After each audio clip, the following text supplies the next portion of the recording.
giving all glory, praise, and honor to Yahweh, Bahasham, Yahweh Shah, Bahasham, Chakwadash. Double honors to the elders and apostles of the Great Millstone, and Shalom to the elect of Israel. This is Great Millstone Camp in Atlanta, coming to you on another Saturday, on a very, very cold Saturday, to preach the downfall of Babylon, which can also be known as America right now. We're standing in the midst of Babylon right now and trying to chant it down because we are at the end of its time period, of its age to rule. We're at the end of its eon. And you got that Ezekiel 7:77. But yeah, we are here. And you can see the different signs. You can see these rumors of war picking up. You can see, you're hearing more and more about the chariots. There were even these two congressmen that were going into how those are most likely, as they were saying, the chariots of the Most High, and which we know them to actually be. We make it through the clouds as chariot. But what else? You got these wars, you got these chariot sightings, you have the economy, which is quickly falling. You have uproars of the people. Yeah, just about everywhere in the world. The mourning of the people. Everyone is upset. Everyone is actually feeling this economy going down, and most of all, these people are feeling the end because we are at that time. Get that. Ezekiel 7:7. The morning is come unto thee, O thou that dwellest in the land.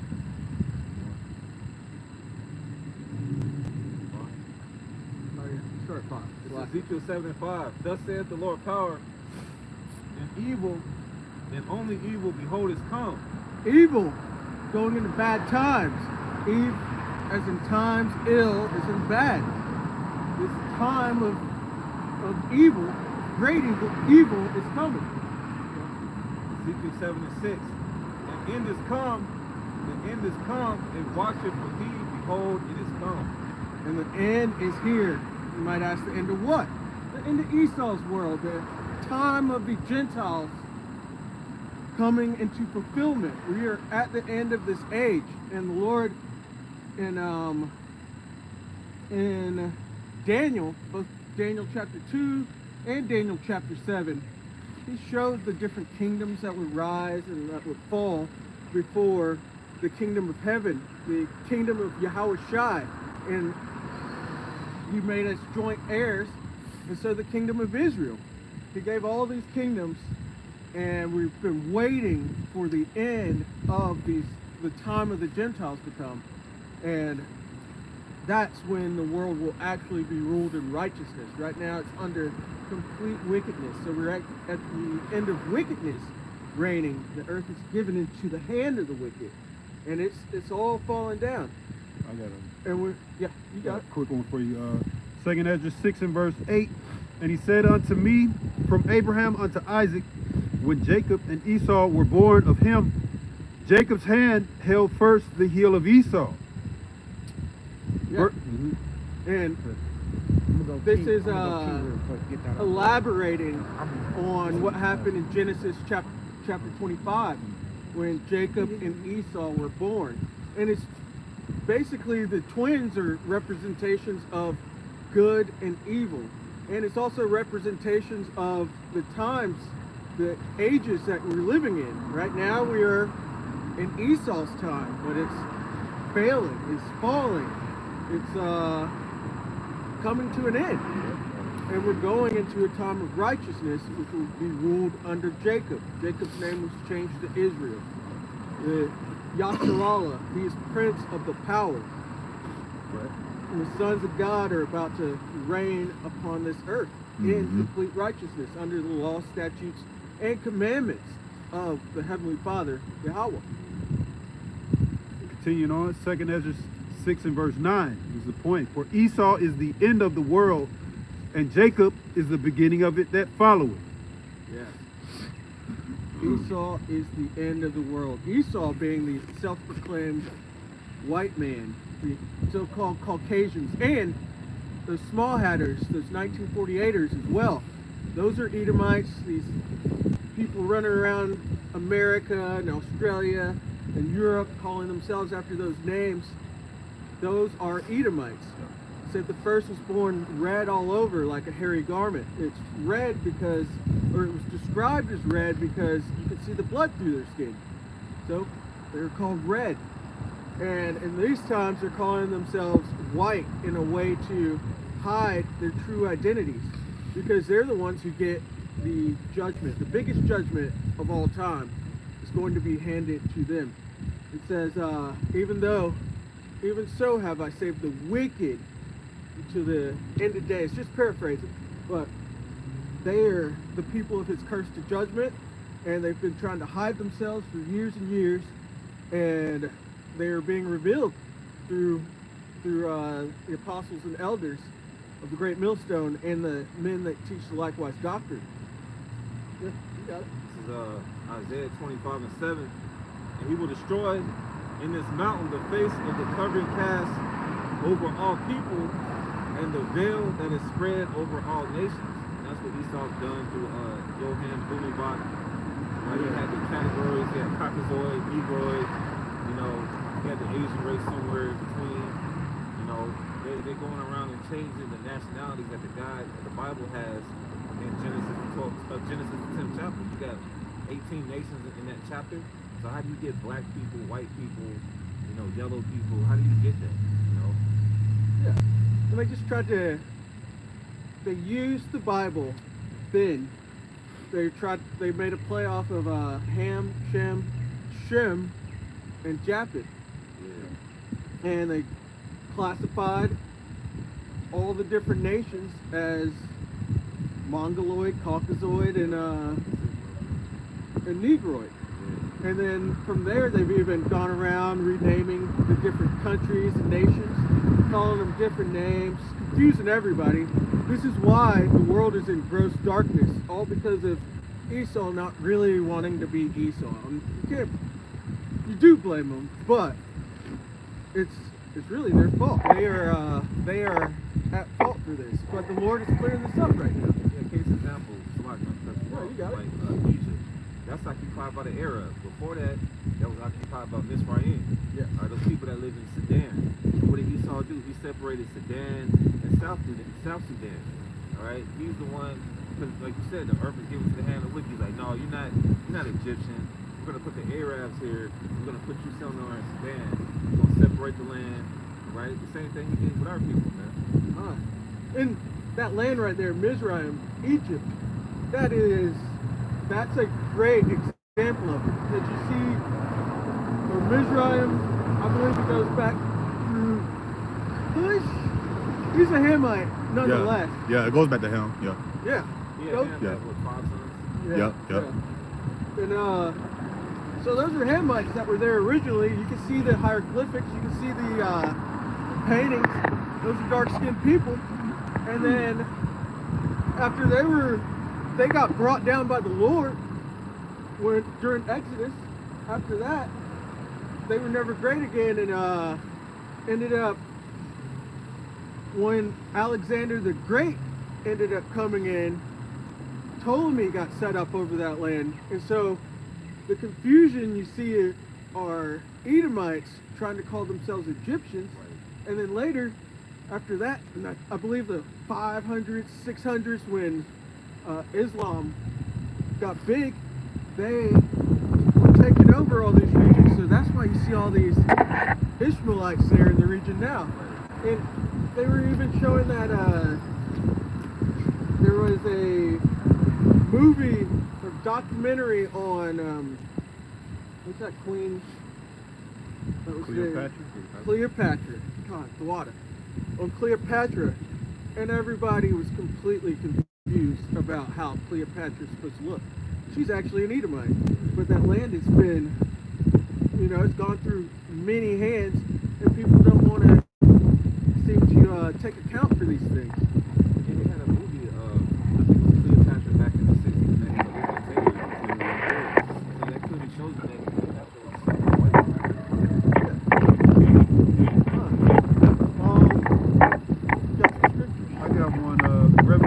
20 and verse 7.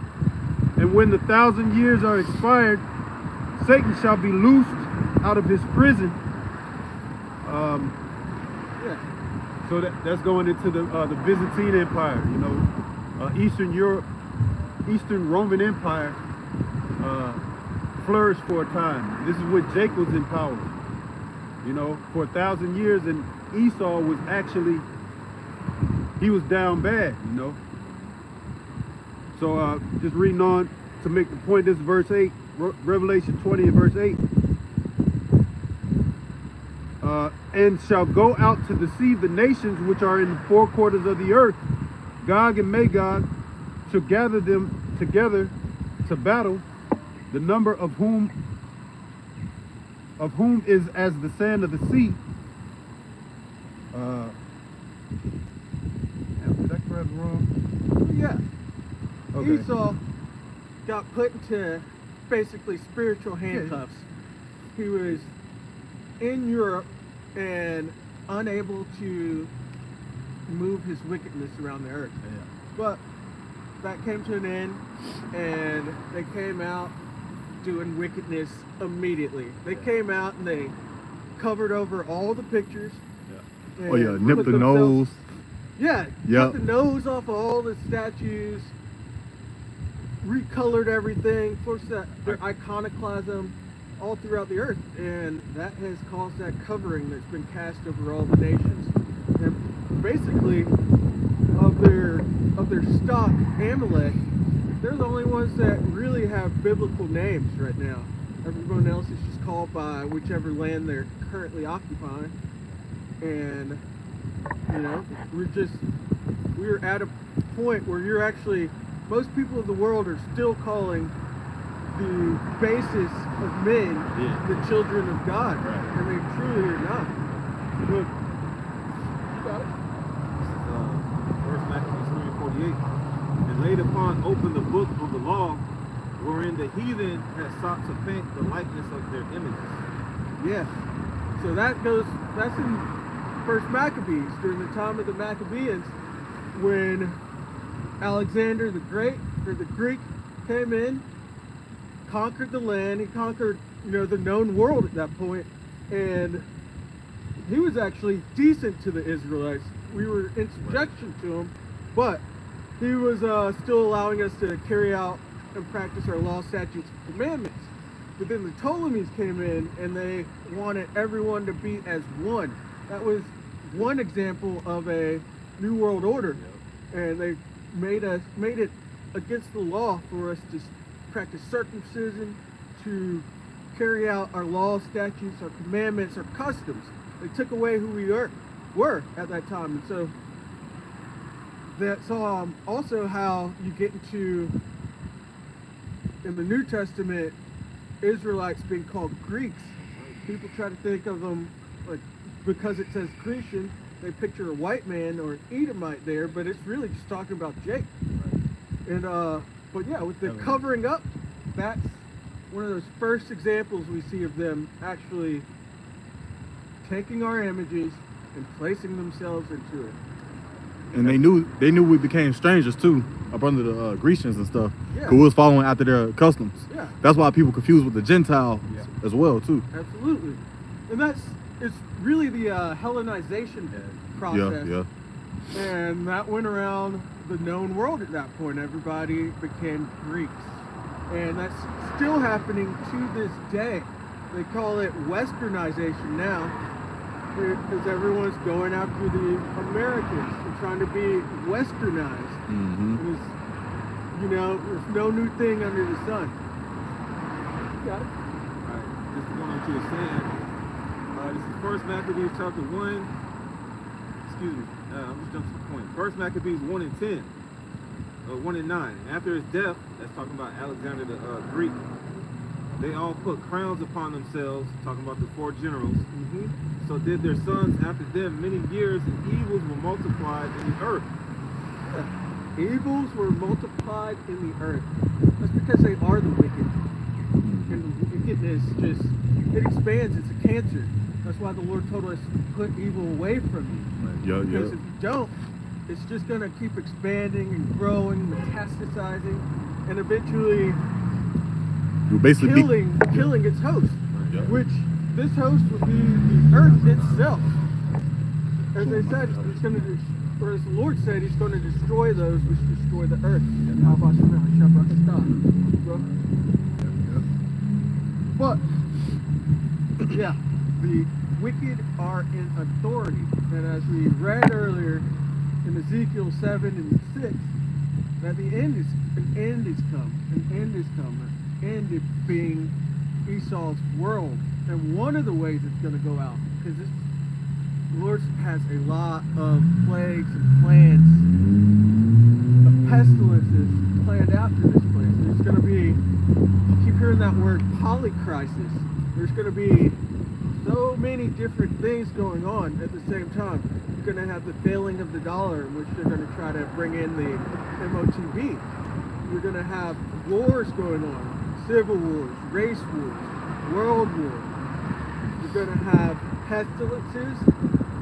We keep hearing about, well, recently they've been talking about disease X or something like that, if I got it right. Oh, that they created? Yeah. Yeah. Yeah, and there's another CVID thing that the Moabites, that being the Chinese, are actually working on. It has like something like 100% death kill on the mice.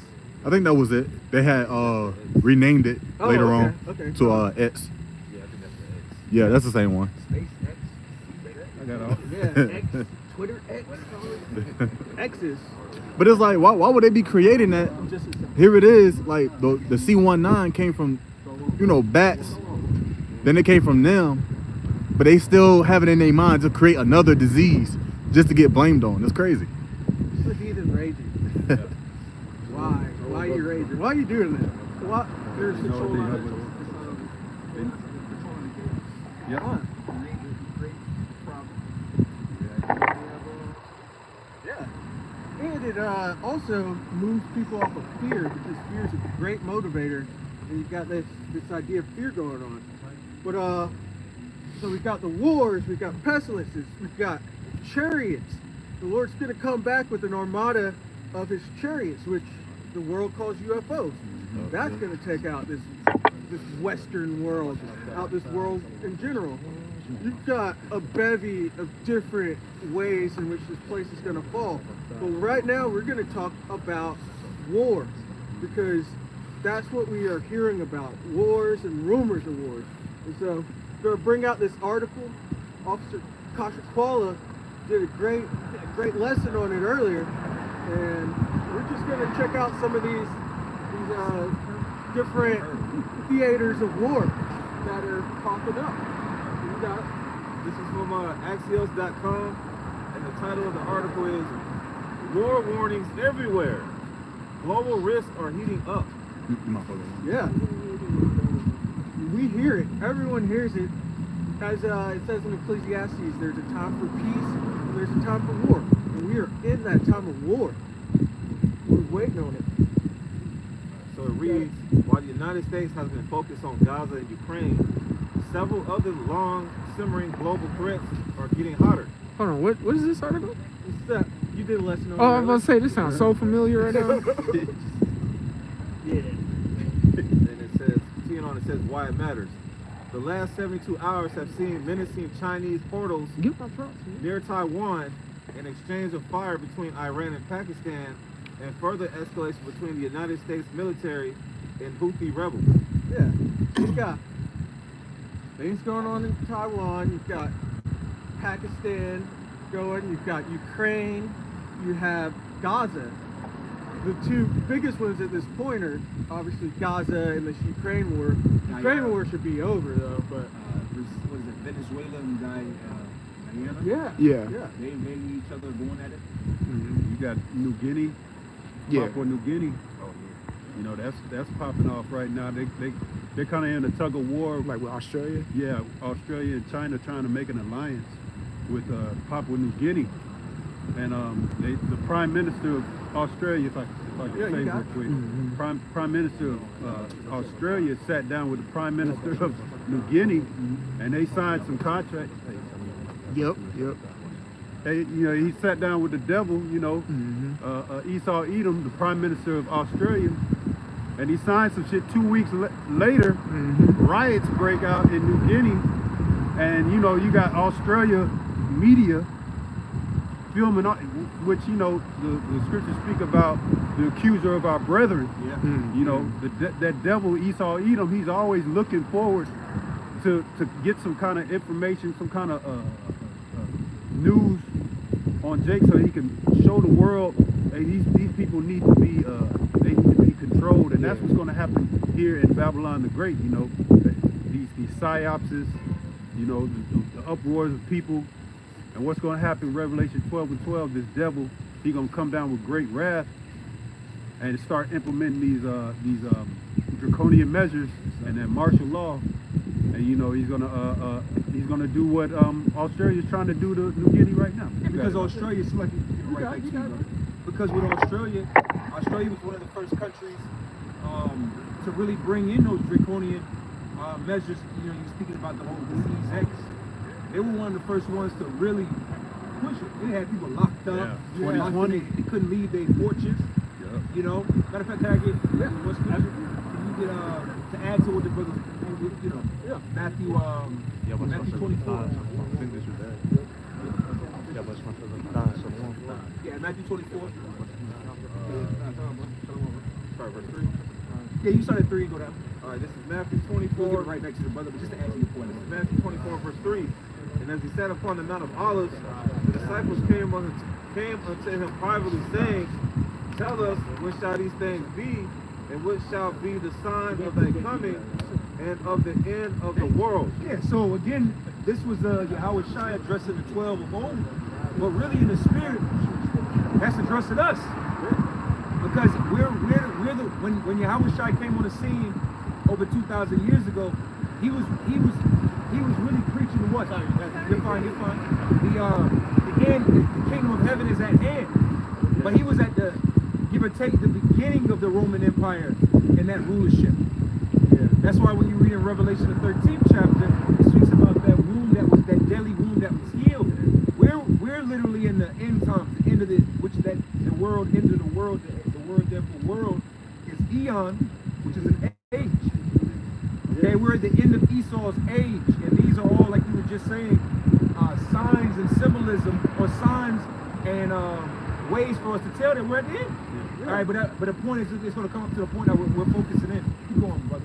This is Matthew 24 and 4. And Yahushua answered and said unto them, Take heed that no man deceive you. Verse 5. For many shall come in my name, saying, I am the anointed, and shall deceive many. Yeah, keep going. We're just getting to the main point. Verse 6. And you shall hear of wars and rumors of wars. I say right there. That's it. Yeah. It's wars and rumors of wars. All right. So when we watch the news and we see, it's like, damn, I didn't know Iran and Pakistan had beef with each other. Yeah. They're the same goddamn people. And it's usually always India and Pakistan, but Yeah, India and Pakistan. All right, but now you got Iran and Pakistan going at it. This is all rumors and wars, and also goes into nations rising up against nations, kingdoms against kingdoms. There's no peace. The Lord also told us that what? Think not that I come to send peace. yeah. We're witnessing that.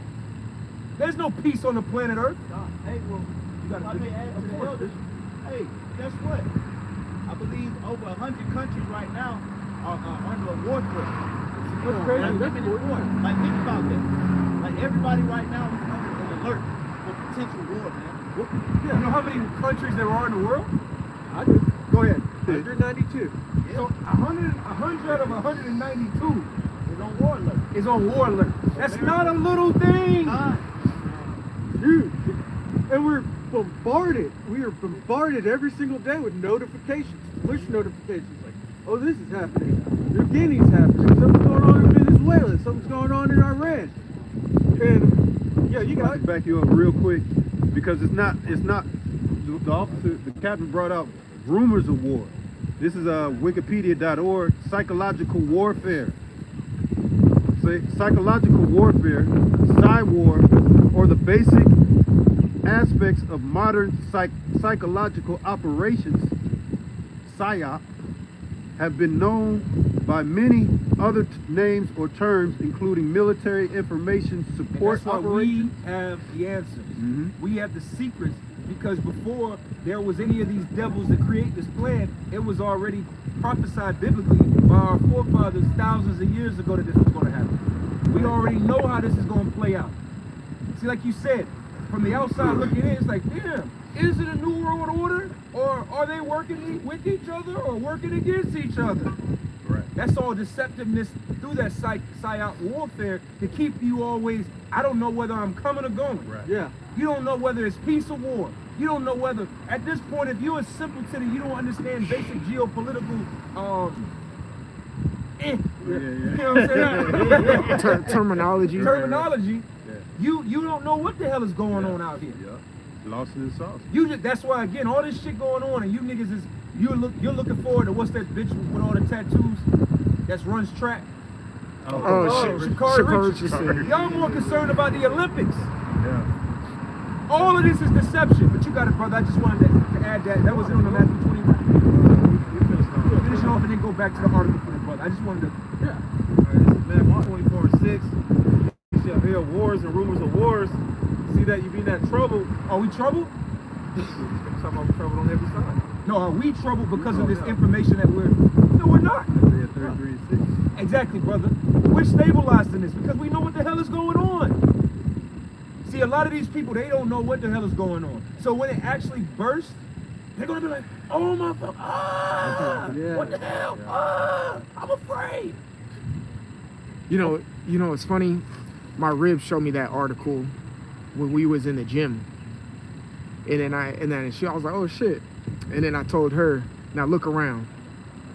All these motherfuckers gonna get caught off guard. Yeah. Come on, man. It's like hamsters on their wheels. I'm sure you saw people on their treadmills there. That's in the days of Noah. Oh yeah. That's in the days of Noah. Yeah. Pacified, man. Put to sleep. As the brother was just going into, so with the psychological operations, that is stress on these people. Yes. And just like hamsters and mice, they get all shaky. And, you know, that could give people early graves. And that's how they want to keep you. They want to keep you worried about these things. But That's right, the brother. Lord has given us stability.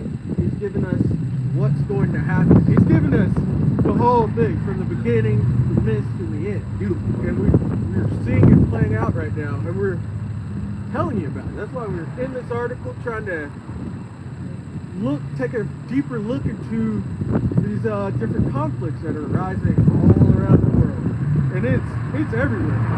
We're going international right now, but look domestically right here. Yes, sir. Look at the division that is here within America.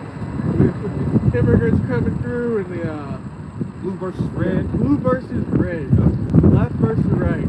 And as we know these are two wings on the same awful, evil eagle. That's right. And they're all working together. But the point being, we are at the end. We're at the end of all this stuff. And Babylon plays a very critical part because they are the antagonists of this whole story. And Babylon and Esau have the same outcomes. They have the same judgment that is coming to them. Yeah, the virgin daughters of Babylon. Yeah, Esau. Well, it's obvious too because they're back in Ukraine, they're back in Israel, and they're bombing Yemen. So it's all obvious. That's the idea that the small hats over there are the people. Yeah. If you were the people and you're in your kingdom, there would be peace on earth. Isaiah the 2nd chapter lets us know that what? That the weapons of war would be beat into instruments of farming. Somebody else. You get what I'm saying? Yeah. If you were the people and this was a righteous ruled place, no war, it would be peace. That's what the scriptures say.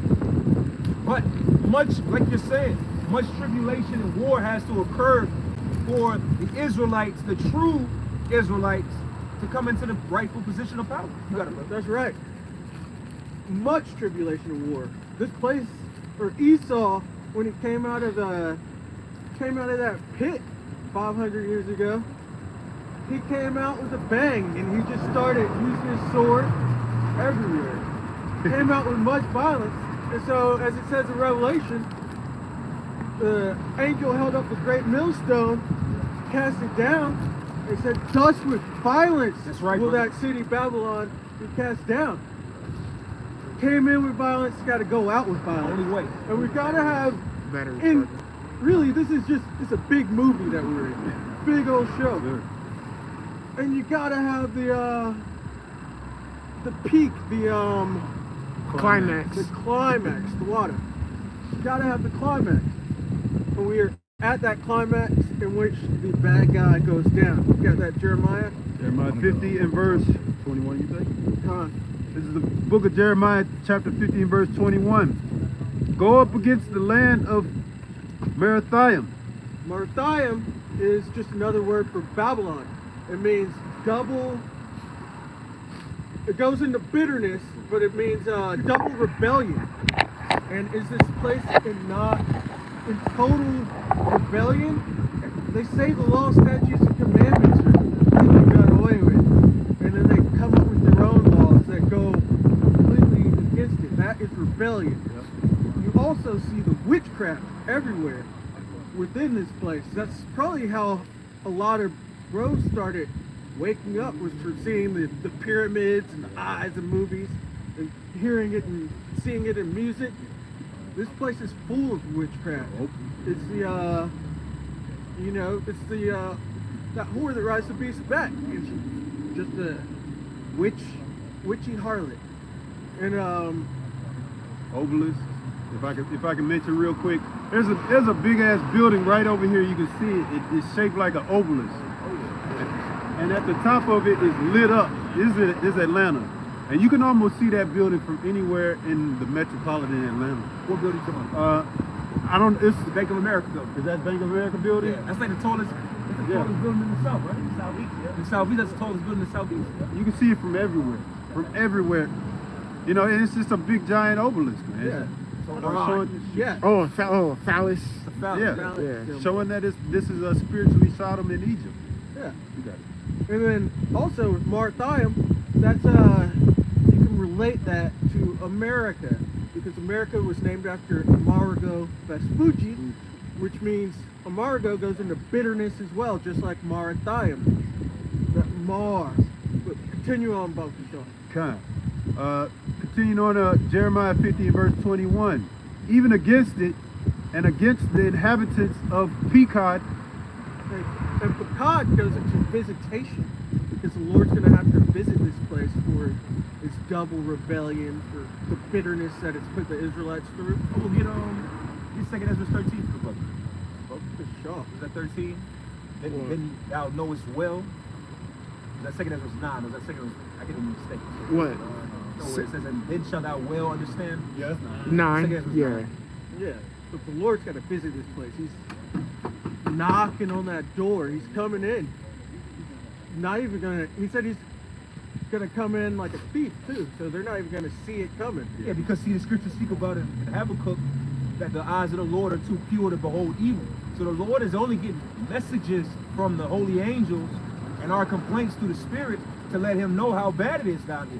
But very soon he's going, I guess the scripture's gonna say, he's gonna come visit this shit, and he's gonna see like, man, what the fuck?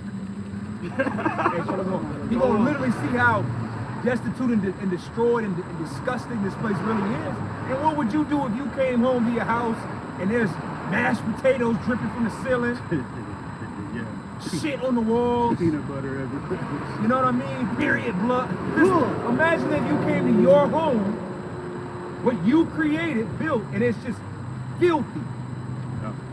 You gonna just come in like, hey, shit happens. You gonna beat ass.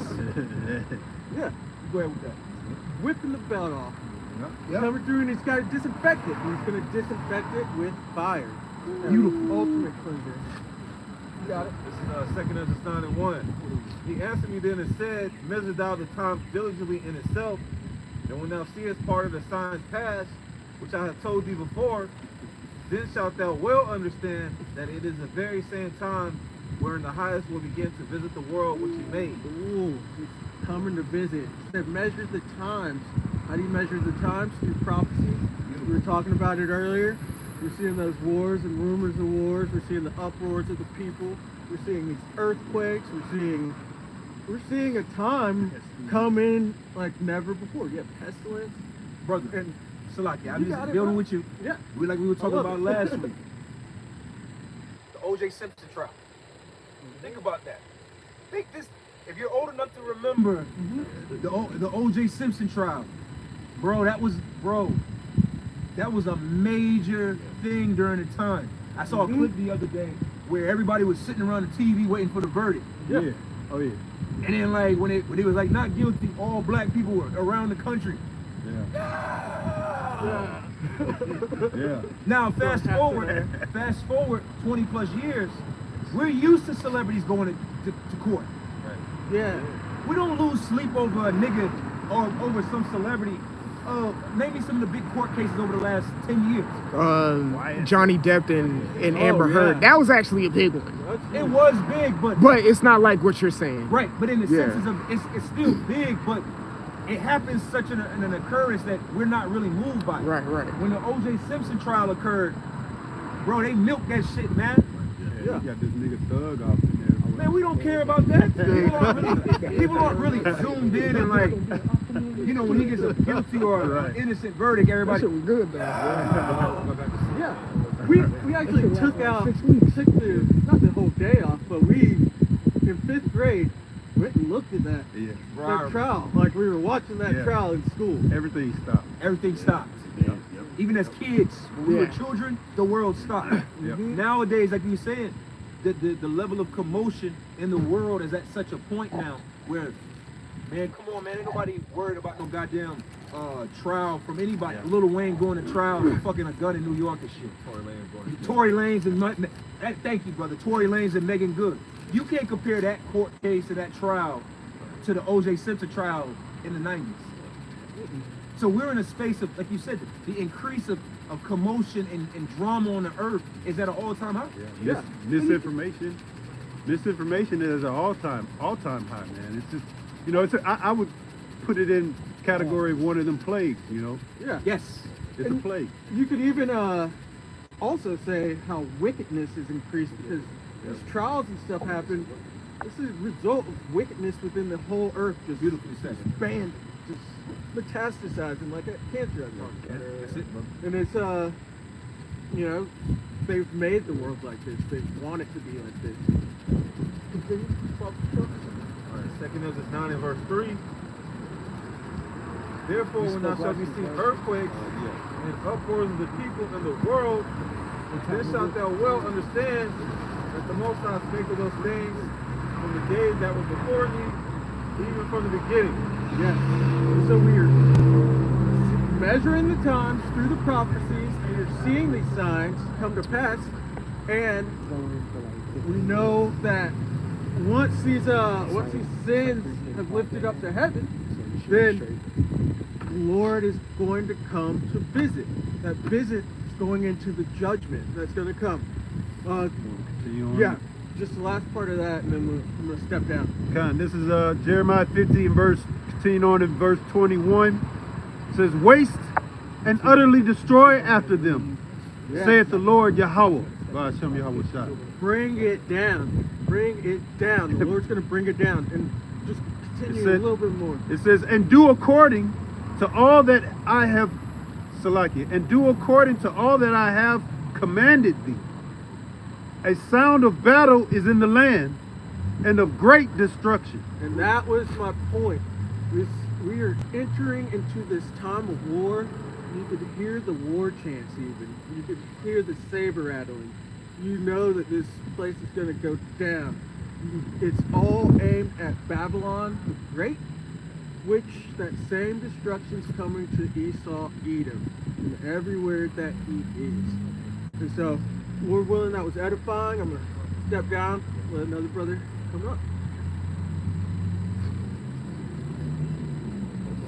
Hey, Shalom, just to continue on in this destruction,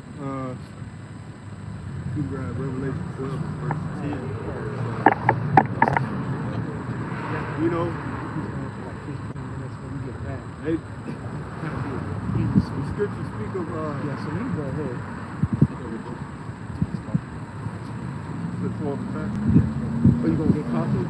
Nah, you know, Oh, okay. Oh, okay.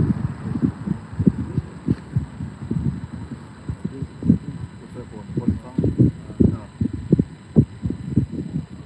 It's cool, The Lord is going to bring division, great division in this world. He's going to set, you know, the fathers against the sons. If a brother can grab that out. You asked for an appointed time? Are you talking about Ecclesiastes 3? The one with Yahweh Shai saying, I didn't come to bring peace on earth. That's Matthew the 10th chapter? So what? Yeah, keep going in the spirit, bro. So, you know, this division is going to be great in the earth, man. And it's just getting started. That's the funky part about it. It's like how the Lord is going to, how we got to be prepared, man. We got to stay on point. And it's not going to be easy. This is a straight gate. This is the end of all. This is the end. These are credits starting to roll, man. You know, you got that out? That Matthew 10? I'm still looking for it. Oh, I got it. Should be Matthew chapter 10 and 35. There you go. For I am come to set a man at variance against his father, and the daughter against her mother, and the daughter-in-law against her mother-in-law. Yeah. It's already that way. You know, it's already that way. You know, when you come into this truth, it's a difficult walk, man. You know, you never realize just how what you believe, because when we were out in the world, didn't really realize just how to even worship a power, man. Yep. Let alone one true power, Yahweh Hashem Yahweh Shai. Hey, brother. Start at 34. He wanted 34. So now that we're in this truth one, and we really, you know, you really start to get, as the world, they got a saying, hold the feet to the fire, man. Your belief system, what you truly believe in, the Lord gonna hold you to that, man. And this oath, when you step across this, into this truth, your feet are held to the fire, man. And you're gonna have to show up or ship out, you know. And so, you know, the scriptures speak about that straight gate, man. It's a straight gate. On one side there's fire, on the other side, what is it, water? Yeah. A You know, deep water. Yeah. And only one man can pass through it. You know, one man at a time. You know, and that's what makes it so difficult, man. You know, not only is this world gonna have to feel the fire, so to speak, or feel the straightness, man, the difficulty, The intensity. the intensity. Matter of fact, get that, Zakaria, get that Revelation 3 and 10 for the brother. But we're gonna feel it, you know. You know, we talk about Jake 2/3 and, you know, Esau, but really it's all about the elect, man, and us staying true in this thing, you know. As the world say, 10 toes down, man. Standing on business, you know. Standing on business. There you go. You know, business. Let's get into these. You got that business. Let's get into these scripts, bro. You know? But you got it. Yeah. I'm going to go up to verse 34. Matthew 10 and 34. Think not that I am come to send peace on earth. I came not to send peace, but a sword. Yeah. So we speak of the wars, the rumors of wars that are happening right now. You know, the biggest, you know, that psyop word is really big right now. Because there's a lot of shit that's going on in the world. You don't even really know if this shit's for real. You don't know if it's for real. You don't know if it's fake. And why wouldn't you do that as a nation? You know, you can move people without even having to move them, without touching them. You could just set up a camera, put up a show, and push it out on the airways and then watch the people move and shake to it. You know, the brother spoke about how people they're shaking just seeing these rumors and rumors of war. You know, they're just shaking at that, and you don't even know if it's real or not. That's a plague, man. That's a plague in the earth, man. Wars and rumors of war. Go ahead, bro. Read on, for I am come to set a man at variance against his father, and and the daughter against her mother. Right. So, Spirit was speaking on that belief. You know, we got the truth. This is what we believe in.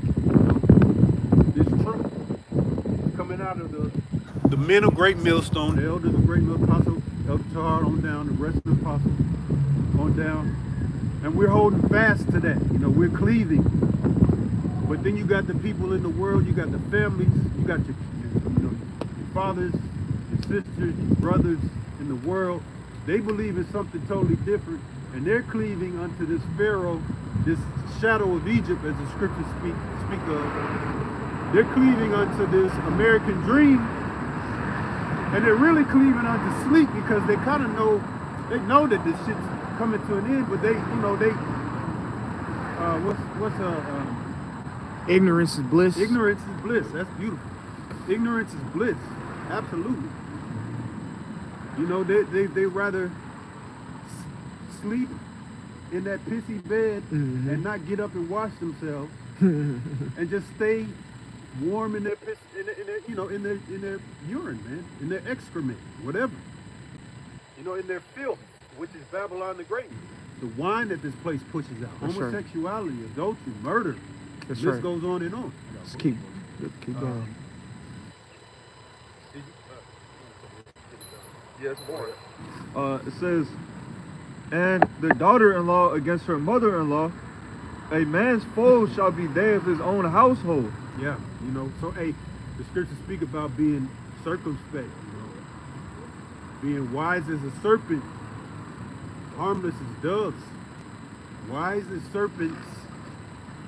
Serpent is very wise. Man. The serpent in the garden, when the serpent approached Eve, you know, flipped her upside down, you know. You see that going on right now with the black woman. But, you know, that deception, reread that book, sir.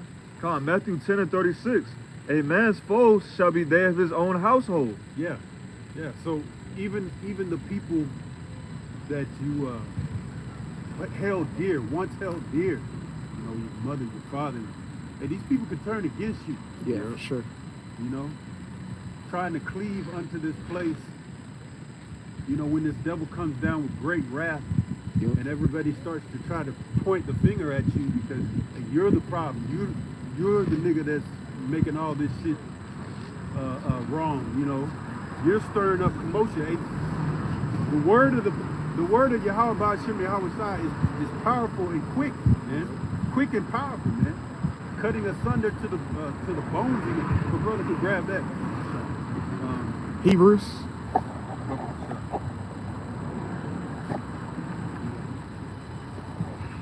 They just work. The word is quick and powerful.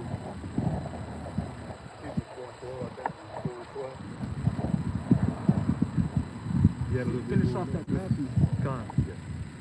Verse 37. He that loveth father or mother more than me is not worthy of me. He that loveth son or daughter more than me is not worthy of me. And that's how serious. That's how serious it is. You grew up with your mother and your father. And you got all these fond memories and the times that, you know, we used to dance and sing and everything was so carefree, and now shit is serious, man. We're in the credits, man. And it's just gonna get darker, man. It's the beginning of sorrows. And that's what's, you know, soldiers, man. We gotta be soldiers in this thing. Spiritual soldiers. You know, marching toward that mark. This is real. This ain't no slouch. This is real deal. And it's coming to the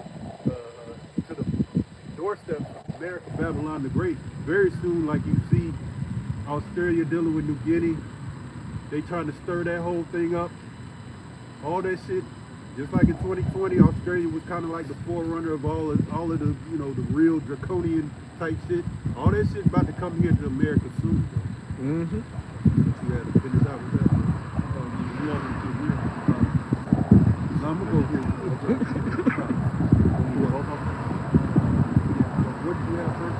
John, just to back the brother up, because everybody's mad in such a state and low because it's a part of the curses as well. This is Deuteronomy 28, and starting around verse 28, and it reads, "The Lord shall smite thee with madness and blindness and astonishment of heart." Right. You got more on this? God, continuing on in verse 29, "And thou shalt grope at noonday as the blind gropeth in darkness. And thou shalt not prosper in thy ways, and thou shalt be only oppressed and spoiled evermore, and no man shall save thee." Right. So, you know, these curses getting Jake so bad, you want to stay in that sleep. In that sleep. You want to stay in that pissy bed, man. You really do. You don't want to get up and wash yourself. You know? You know? You don't want to get up and take care of business, man. He rather just, as the officer beautifully put out, ignorance is bliss, man. YOLO. You only live once. Hey, man, you gotta die or something. You know? Hey, but the Lord, hey, you know, the Spirit is on the Apostle Tahar, keep bringing out this Tesla that was on fire, man, and that man was on fire. Locked up in that Tesla, right? You know? And he wanted to he wanted to get out or he wanted to fucking die. And the Lord was saying, "Hail to the knowledge." That's the spirit. Tesla's right there. That's it. Tesla right there, man. You know? And that's how America, you know, America's gonna be. It's gonna be one great big fucking Tesla. Where niggas think they gonna just die, you gonna just die. But the Lord gonna have your ass, he gonna hold your spirit right there over your body, watching you burn, you know, watching yourself burn and feeling that burn, man. Just like that nigga in that Tesla, man. Who knows what he was, you know, that was judgment, man. Who knows what he was dealing with in the world. He could have been a mo. He sounded like one. An adulterer, what'd you say, bro? He screamed like a fairy. Yeah. See? He could have been, you know, hey, Mo's they get judged harshly, man. Right. They get judged. If you've ever seen a guy dying from you know, AIDS, that shit is no joke. It's no joke. It's painful every day. They don't get no relief. But anyway, God, I believe y'all call that Hebrews. This Hebrews 4 in verse 12. "For the word of the Most High is quick and powerful, and sharper than any two-edged sword." Right. So, hey, we being the mouthpiece of the Lord, man, the prophets, the Lord willing, we be of that number, man. We're pushing this word out into the ether, into the world, into the world, man. The brother spoke about us chanting Babylon the Great down, man, with these scriptures. Alas. Babylon has fallen. You can grab that if you want. God, that's a revelation. You know? Want me to finish up on this or God, this is I'm gonna just reread it. This is Hebrews 4 and 12. "For the word of the Most High is quick and powerful, and sharper than any two-edged sword, piercing even to the dividing asunder of soul and spirit, and of the joints and marrow, and is a discerner of the thoughts and intentions of the heart." I mean, how more divisive, how more sharp can you get, man? Taking the soul from the body, you know? That's how you know the spirit comes first. But what the scriptures say is the spirit that quickeneth the body profited nothing. Roughly paraphrasing. You know? I believe if you go into that word quick enough to make alive. Make alive. You know, we live not on bread alone, man, as the scriptures speak of. You know, it's this word that gives us life. That's Isaiah 33 and 6. I mean, it's going to be, the scriptures speak about this word being stabilizing us, making us stable in these times. It's going to be dark. It's going to be scary. And it's going to be, you know, but scriptures also speak about how the Lord commanded Joshua to be courageous and to be strong. That was a commandment. So being soldiers of Yahweh Hashem Yahweh Shai, we are commanded just as the Lord commanded Joshua to be courageous and to be strong in this thing. But you got to. This Revelation 18 and verse 10. Standing afar off for the fear of her torment, okay, which is going into the destruction of Babylon the Great, aka America, saying, alas, alas, okay, that great city, Babylon, that mighty city, for in 1 hour is thy judgment come. Yeah, so just like we're crying out for ourselves to our power, Yahweh Hashem Yahweh Shai, you know, to be saved, to be taken up in that fathership, you know, these merchants, these other nations that lay down with this whore Babylon the Great, they're gonna be crying out because their cash cow is gonna be destroyed, man, by ICBM missiles. Right. You know, Gog and Magog and other nations gonna shoot, you know, heavenly fire through those big ass arrows. You know, the scriptures speak of them as being arrows as well. If you multiply the arrow, you know, times 1,000,000 or whatever, you're gonna get an ICBM missile, man, basically. You know? And that's what's gonna happen to America, Babylon the Great, man. Great fire destruction gonna come upon this whore, man, that deceived all the nations. You know, that took the Lord's chosen people and exploited them, and continues to exploit them, and furthered the affliction that the scriptures speak of. You had something, bro? No, I got a precept. This is Zephaniah chapter 1 and 14. The great day of the Lord is near. It is near and hasteth greatly. Kind. Like The great day of the Lord is near, man. You know, hey, I saw a little piece of propaganda in the parking lot. They're talking about the rapture and, you know, just all off. But, you know, there's people that know what time it is, you know, that don't necessarily have the truth. And that's what makes this truth so precious. Because, you know, they got an idea. They see things. They see the things that's going on in the world, but they don't really know. It's not according to knowledge, man. You know, they got a zeal, but not according to knowledge. A lot of Israelites have that same IUIC, you know, not using the name of the Lord, Yahweh and Yahweh Shai. You know, playing games with the name of the Lord, Yahweh, why Yahweh Shai. When it's clear and evident, you know, the Apostle Tahar is putting up countless videos on the name of the Lord, showing that these people,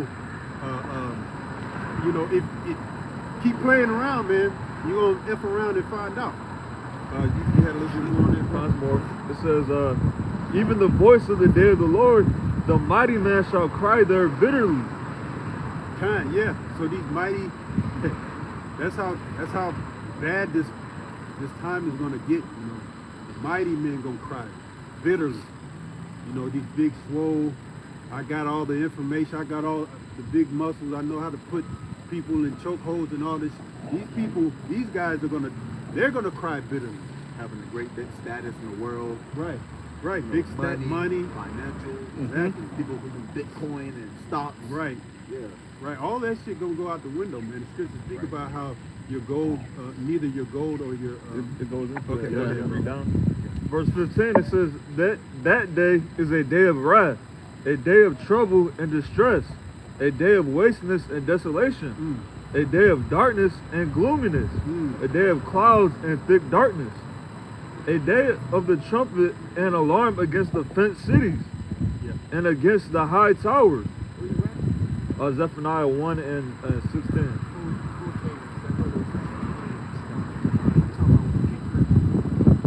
Yeah.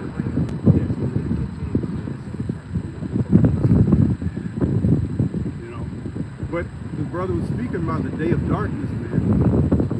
You can't express it enough, man. How dark these days are gonna get. You don't wanna harp on it. You also, hey, the Lord speaks about the remnant shall be saved.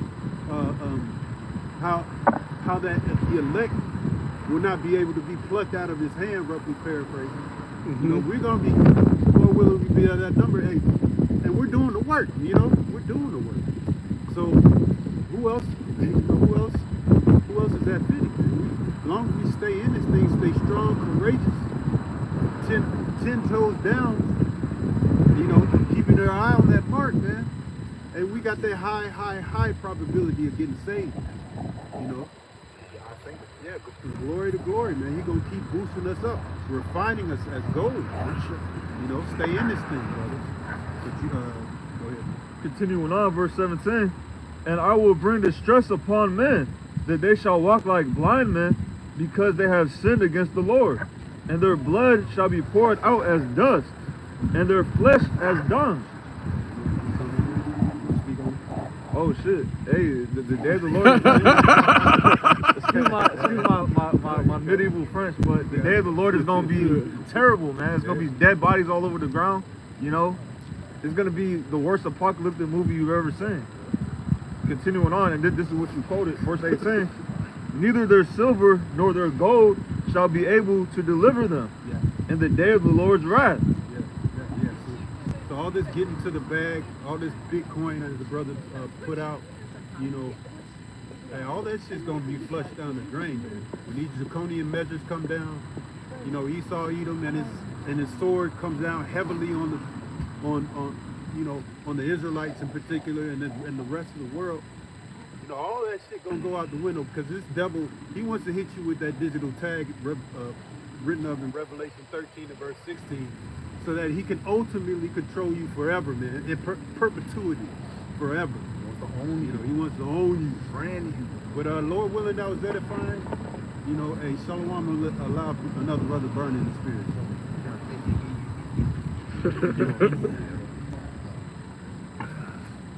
You out here, bro? Stay warm. And we're gonna, you know, keep going and rolling in the spirit. What you holding?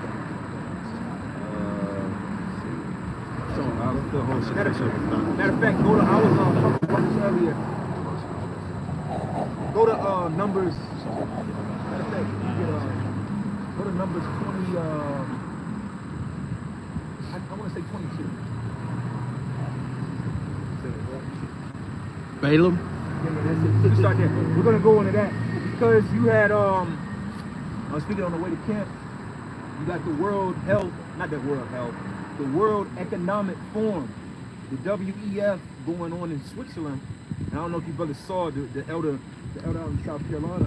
He was touching on it about they had that shaman. Matter of fact, we look that article up, the World Economic Forum, and they put shaman or something to that nature. Right? So they had a shaman come out there and basically try to put blessings on the World Economic Forum meeting. And you know, when you think about the World Economic Forum, what are they responsible for? They are responsible for bringing about the Agenda 2030, Agenda 2030. Which is what Carl Schwab's and whatever that devil's name is, Dr. You know. And Yuval, Dr. Evil. Harari. They're bringing about that agenda of what? Compressing the people. Compressing, suppressing, oppressing, depressing, pressing on your ass, okay? Yeah. That's their goal. The quote is what? By the year 2030, you will own nothing and be happy. Okay? Matter of fact, show the picture. Look at the picture if you haven't seen it. Put it on the camera if you haven't seen this this shaman that was going around there basically blessing the ceremony. You seen that, brother? Oh yeah, I seen the thumbnail. Yeah. So she was like coughing on him. Yeah, coughing and doing all kind of weird shit. Gross. You know? Because why? It's Satanism. But there's an account in the scriptures where we're going to go into, Lord willingly, and basically show you that this is nothing new under the sun, all right? Matter of fact, before you read that, go to, get that in Ecclesiastes. Ecclesiastes, what, 1 and, you know, there's nothing new under the sun. 1 and 9. All right, this is Ecclesiastes chapter 1 and verse 9, and it reads, The thing that have been, it is that which shall be, and that which is done is that which shall be done, and there is no new thing under the sun. Right. So again, what we're witnessing on the planet Earth today is of no difference than what's been occurring before. All right. So now let's go ahead and go with that, and we're gonna try to go through this a little faster. There's not a lot of precepts. If you got something, you got something, bro? I got the definition of shaman. Bring that Since this is from Merriam-Webster.com. A shaman is a priest or priestess who uses magic for the purpose of curing the sick, divining the hidden, and controlling events. See? Controlling events. That's what this is. Read that again, man. Yeah. Witchcraft. Yeah. It says shaman, a priest or priestess who uses magic for the purpose of curing the sick, Yeah, magic. Go ahead, brother. You gonna say? trying to heal Babylon. Oh, yeah. Beautiful, brother. Beautiful. That's what this is all about. They're trying to use this demon to heal Babylon and bless their motions moving forward. Okay, you keep going with this. Divining the hidden and controlling events. Yeah, because what is Esau? Esau is real good with that. What did they say? There was rumors that Hillary Clinton and all of them would go down to Haiti and meet with different voodoo priests. What is Bohemian Grove? Is nothing more than a voodoo and witchcraft. Yeah. Black magic. Matter of fact, real quick, what you hold? I know you got something. Oh, Leviticus 19. Yeah, go ahead with that. And then when you're done with that, go to Revelation 16 and what is that, 12? 3 spirits? Oh, yeah. Yeah, go from there to that. And then we're going to go to that number. All right, this is Leviticus 19 and 31. Regard not them that have familiar spirits, neither seek after wizards to be defiled by them. I am the Lord your power. Yeah, this is some witchcraft bullshit. Yeah. But to the world, like we were saying earlier, the world is in a stupor. So they see stuff like that and it's like, oh, not realizing that this witch is and so many others are conspiring to put demons on you. Right. Mm-hmm. That's all it is. Yeah, she's praying, like we said, to press down on your ass, to Esau, that they get the green light. Matter of fact, where else is that in the scriptures where it says they prognosticated? Oh, 47. Yeah, go to that. Go to that too. All right, you was done with that. Now go to that Revelation 16. All right, Revelation 16, I'm going to start at verse 12. And the sixth angel poured out his vial upon the great river Euphrates, and the water thereof was dried up. because we are at a very pinnacle point between us and Esau. Okay, everything that's happening in the earth, Esau is praying that the Lord be with him. That's why he hasn't made this move yet. He's waiting to get a green light, which the scriptures we're gonna go into is gonna deceive him. He's being deceived right now through the spirit. Mm-hmm. He thinks Satan is with him. Satan is like, yeah, nigga. You gonna kick your ass. You gonna rule the universe, right? Because Esau and Eve got the same spirit on him. Eve's mind be out in the outer space, and Esau's mind ain't no different either. Yeah. And we're gonna kick God's ass. Yeah. Hey man, beware of the women with the fucking All them beads and all that shit. waist and shit, man. Oh. I'm gonna follow suit with the Sovereign saying something that he say too. Oh shit. Women view risk as the same. Like jumping out of an airplane and crossing the street is the same risk. Same risk to the woman. Women don't have risk management skills. Yeah, same with Esau. Because you know why, brother? I'm gonna add to you with that. There's no fear in them. Yeah. Understanding too. They don't have any fear, no understanding. So in Esau's mind, he think, oh well, if I could beat their people, I could beat their creator. Like what? That was last week in Job, the 2nd chapter, that Satan had to present himself to the Lord. So he can't do anything without the Lord's permission. Come on, man. Go ahead, brother. Of course. Just like you just said, Esau thinks, if I could beat the Lord's people, I can beat the Lord. The only reason he's beating us is because he didn't have the Lord. Yeah. And it's the same thing when you read the book of Ezra, with was at the 3rd or 4th chapter when that letter from Darius was written for us or whatnot.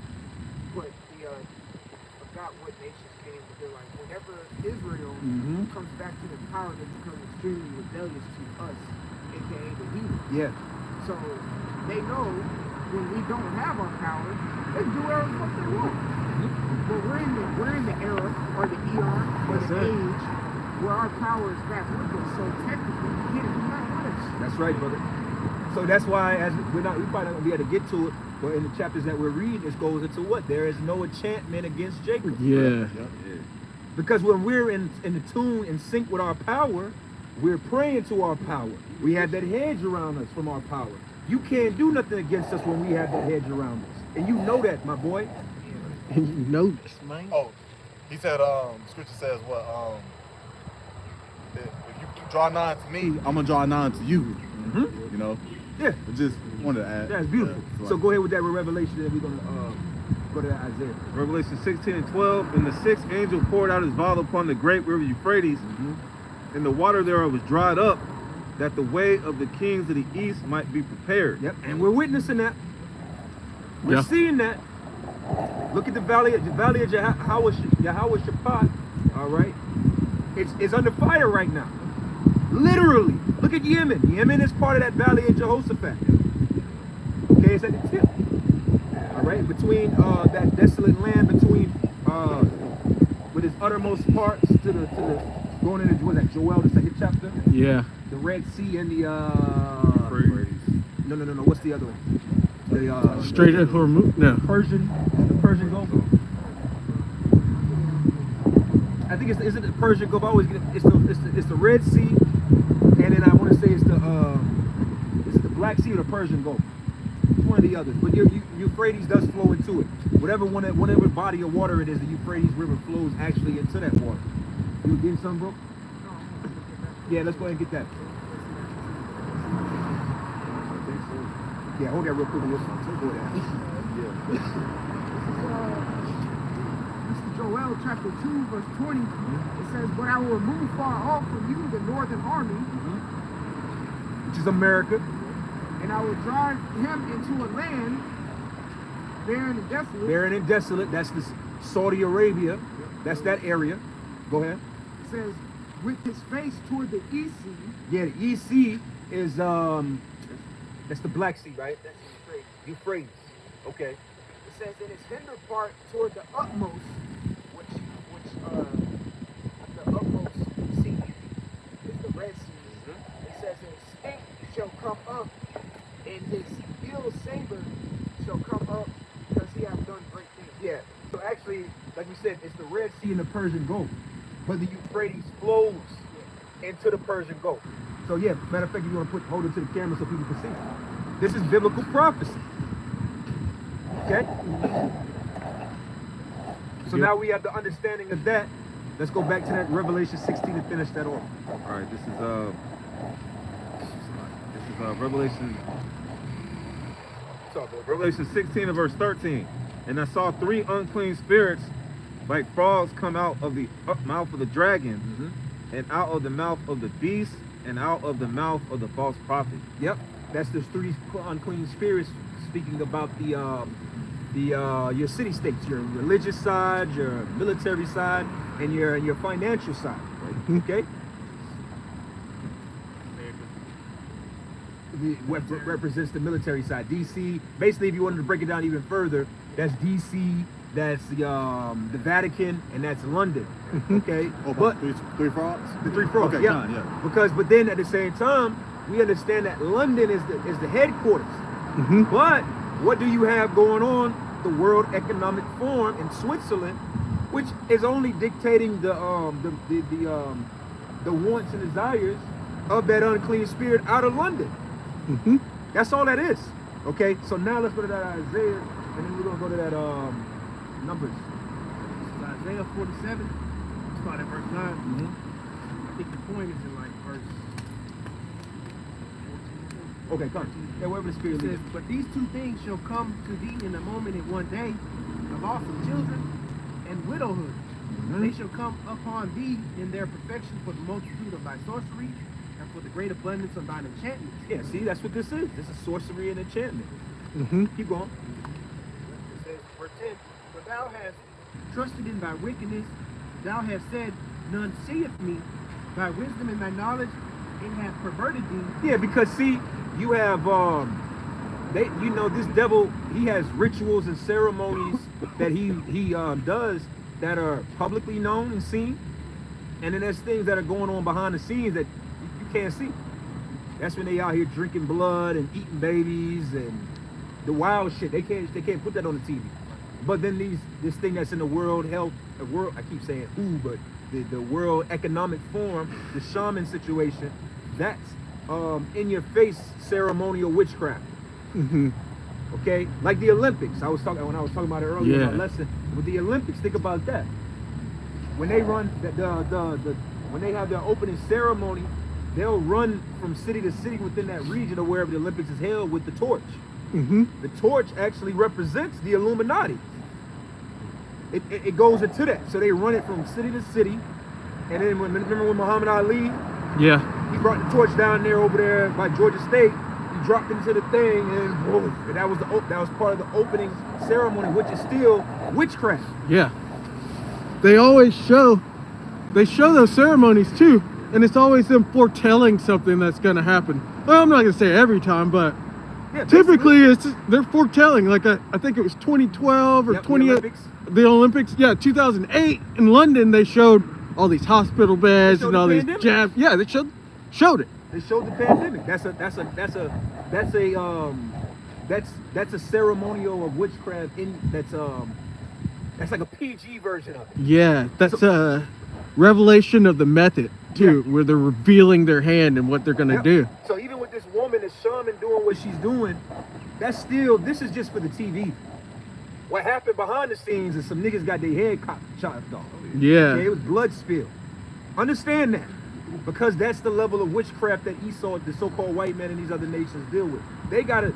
9/11 was a ritual. It was a ceremonial ritual that was done by them to bring about the changes in the world that they needed today.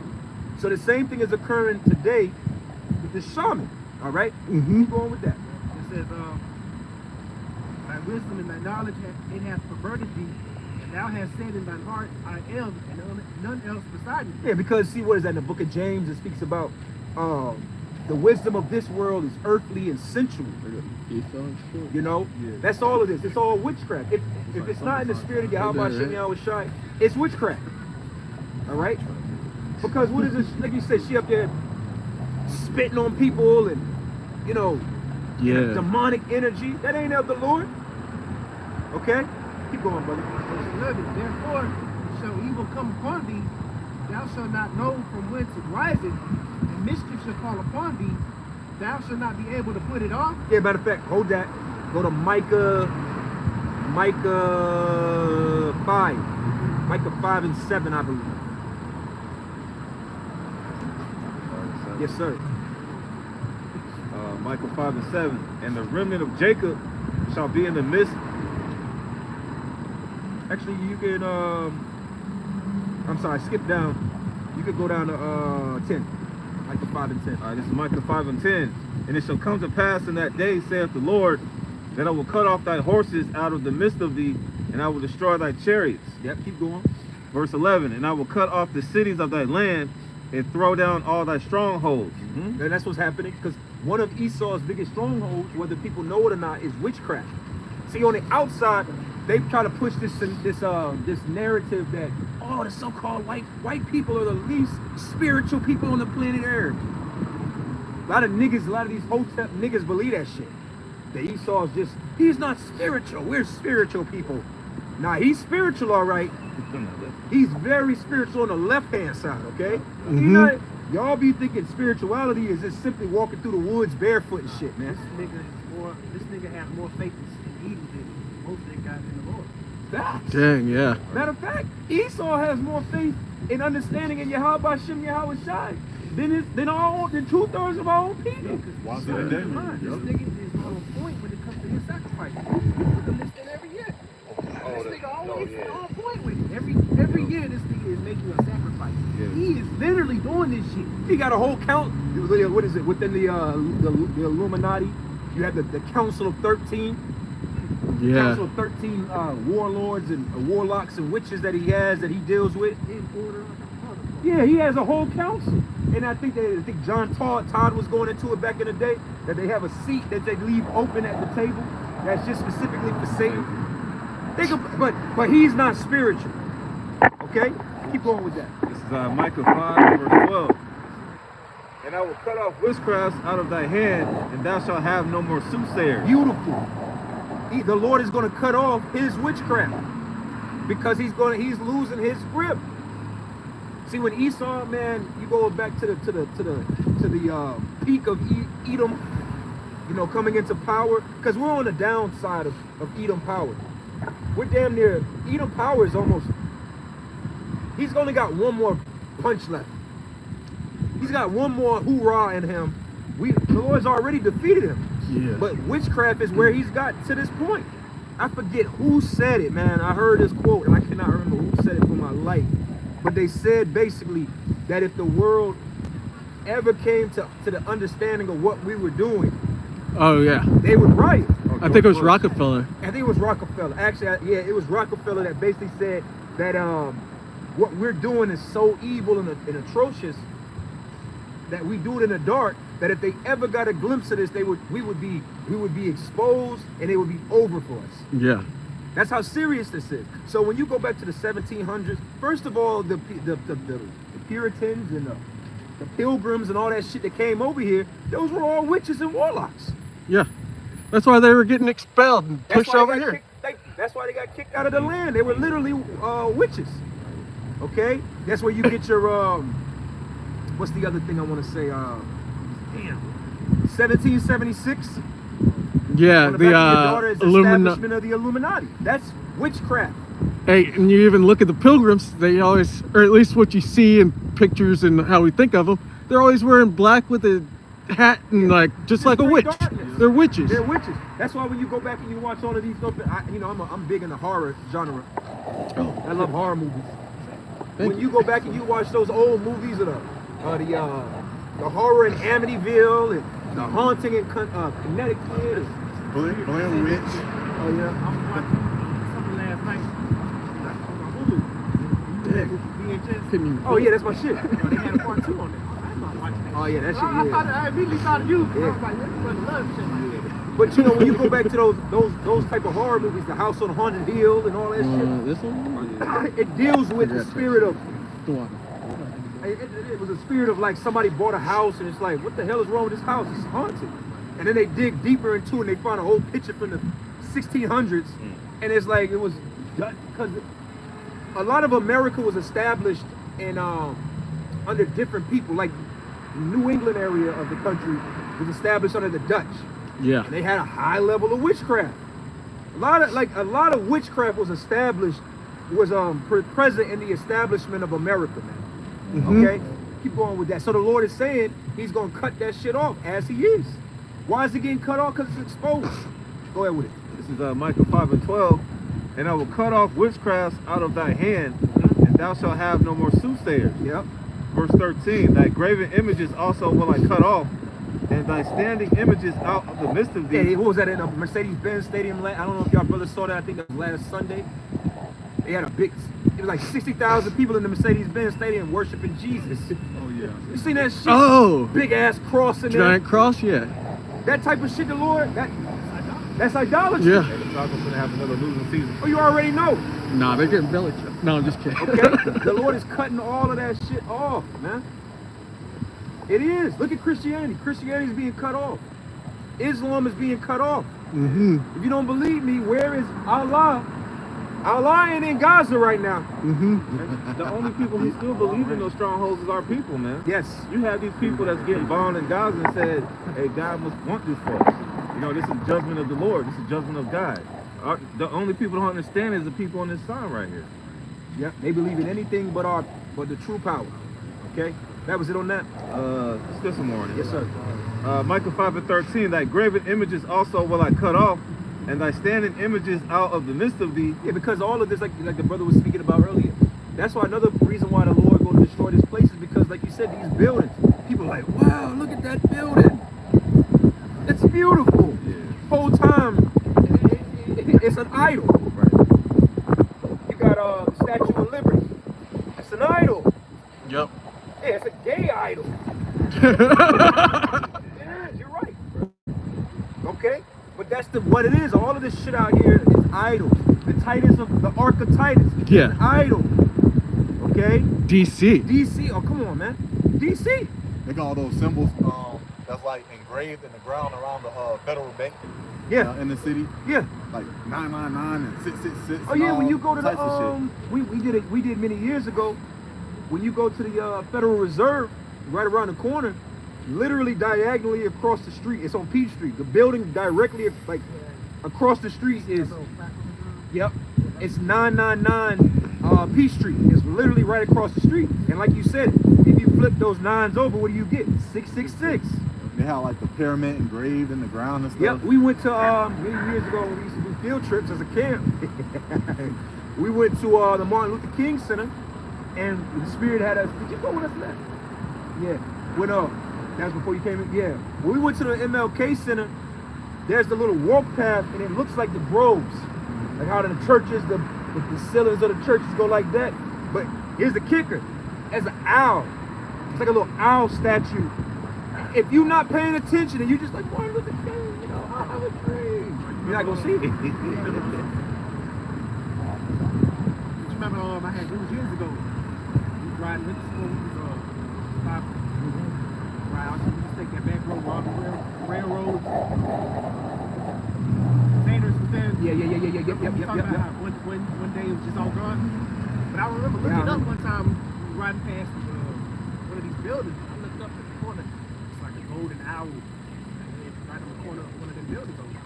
Yeah. It's probably the same too, since you mentioned the MLK. Because I used to stand outside the DC camp for like a year and a half, 2 years. And before I would go to camp, I would walk the whole day, go to the Smithsonian, you know, look at things, look at all the monuments, the Jefferson. They just had built the new Martin King. You look at it at a certain angle, it's a balance. That's it. We went to the Georgia Guidestones many years ago. That's another idolatry and witchcraft, right? Because of the timing and the sun and it hits it a certain way. And all of that is all witchcraft that the Lord is cutting out of this place, okay? Yeah. Oh, So the dollar, Oh, the dollar, come on, man. which is cutting off too. It's cutting that off. It has no power because it's a web of witchcraft, okay? Oh yeah, man, come on, man. People love this money, all right? Now let's go to that Numbers. We'll touch a little bit of it. I'm going to jump to your point real quick. Isaiah 47, verse 13. Since thou art weary in the multitude of thy counsels, let now the astrologers, the stargazers, the monthly prognosticators stand up and save thee from these things that shall come upon thee. That's shaman. Mm-hmm. Standing up trying to save Esau out of his trouble. Man, but Esau, this is where your pride gets the best of you. You know the scriptures, you know the history. So you know what happened with Moses and those magi's. They got defeated by Moses. There's plenty of accounts that you know of. So you really think that you're going to just find some bush bitch. Literally. You're going to drag some fucking bitch out of the the jungle. And she's just going to come up here and spitting alcohol all over the goddamn place, making a mess. And that's what's going to save you. You're stupid. Beautifully. Yeah. Mhm. The pride of thine heart had deceived you. Because you're not thinking clear, my boy. Yeah. You getting bewitched by your own witchcraft. Imagine you trying to hypnotize somebody and your ass getting hypnotized. Talking. I'm gonna put this spell on you. You are gonna do this. Whole time your ass is under the spell. That's him falling into that pit that he That's dug. him. That's what I'm saying. It don't work no more. Okay? So let's go to Numbers 22 and read down a little. Yeah, this start at 1. Numbers 22:1. And the children of Israel set forward and pitched in the plains of Moab on this side of Jordan by Jericho. Balak, the son of Zippor, saw all that Israel had done to the Amorites. And Moab was sore afraid of the people because they were many. Now let's fast forward this to today. You don't think the elite are afraid of the resurgence or the resurging of the Israelites on the planet Earth? Think about it. This was right after we got out of Egypt, and they were witnessing the great movement of us, and they were afraid. Think about it. When you read about what is the book of Joshua with Joshua and Caleb and the Rahab the harlot, that was basically 40 years.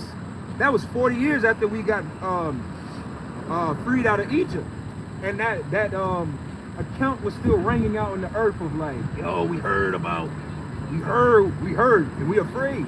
So please spare me and my family. That's how that was motivated. So these people were afraid.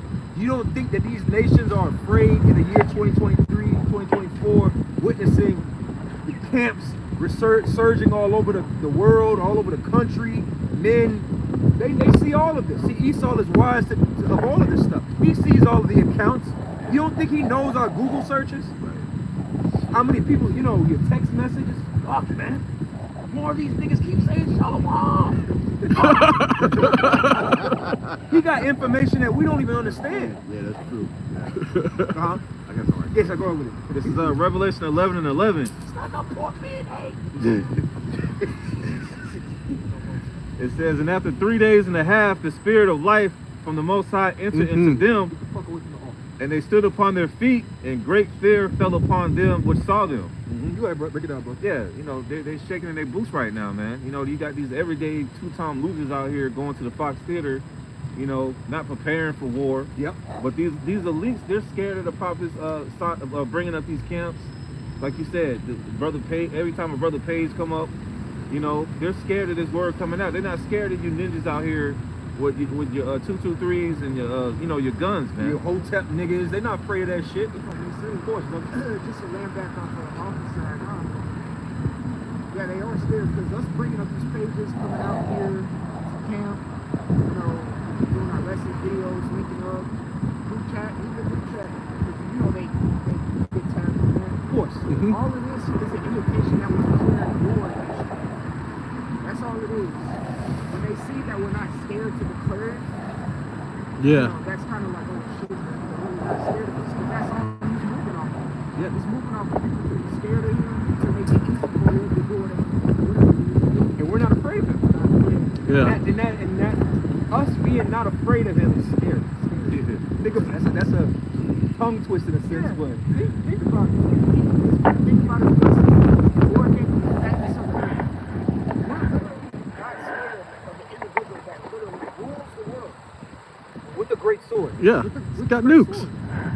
That's us. That's scary, man. It's like, it's scary, but it's really confusing. Yes. Like, what the fuck? Like, how are you not afraid of him? Right.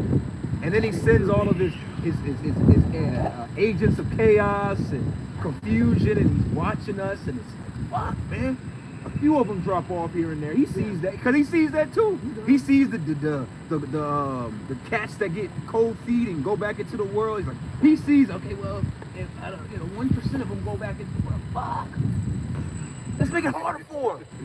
Same thing with Pharaoh. You know what? Fuck it. If you got time to do that, make them work harder. Yeah. All right, fucking inflation. And it just Inflation is probably our fault. and it multiplies it. It's probably our fault. We be talking shit about it, but really through the spirit, Esau got to do all of this to what? Discourage us. Man, they got, fuck it, man. If they got time to do the work and pay their bill, you know what? Increase the price of everything. Because what did they say to Moses? Damn, Moses, we was in Egypt. We had it good. You fucking it up, Moses. Yeah. That's why Jake gonna blame the shit out of us. Because Esau gonna have to pick some narrative. It's them niggas' fault that your price is out of the way. He already started doing that. Remember when Trump was up there talking about The prophets are doing. Yeah. Trying to blame us for shit. Like, nigga, all we doing is reading the Bible. What the fuck? Yeah, but Moses too. Moses said, hey, let my people go so they can worship. And look at how much drama came from that. Israel was hot, man. Like, damn, man, you brought us out here to die. We was better being servants in Egypt. And I hate this nigga. They were talking big boy shit. That's why they died in the wilderness. The water Yahweh Shem Yahweh Shai. We don't gotta go through that shit. The Lord gonna kill you niggas right here. Yeah. The place you love. Yeah, in the place you love, all right? So let's go ahead with that numbers. Numbers chapter 22, verse 3 again. And Moab was so afraid of the people because they were many. And Moab was distressed because of the children of Israel. Distress, man. This is very distressful. That's the point. Keep going. Moab said unto the elders of Midian, Now shall this company lick up all that are round about us, as the ox licking up grass of the field. That's why they're afraid of us, man. Because see, hey man, we're like, we don't die, we multiply. No matter what, man, Israel is going to multiply. Deep into captivity. Because one thing we gonna do, hey, one thing Israel, hey, one thing Israel gonna do, yeah, we gonna, you know what I'm saying? We gonna, money, no money, food, no food, it don't matter. We gonna, hey, we gonna get it in, man. Okay? And these other nations, that they don't move in that spirit. Oh yeah. That's the spirit that the Lord put on the nation of Israel. We don't need all this extra shit. Esau and these other nations put all these regulations and shit on they production of families and shit. The Lord said, hey man, be fruitful and multiply. All right? Keep going, brother. And Balak, the son of Zippor, was king of the Moabites at that time. He sent messengers, therefore, unto Balaam, the son of Beor, to Ethor, which is by the river of the land of the children of his people. So he got basically a shaman. Basically. Yeah. Keep going. To call him, saying, Behold, there is a people come out from Egypt. Behold, they cover the face of the earth, and they abide over against me. Yeah, see, these nations have always had a problem with us.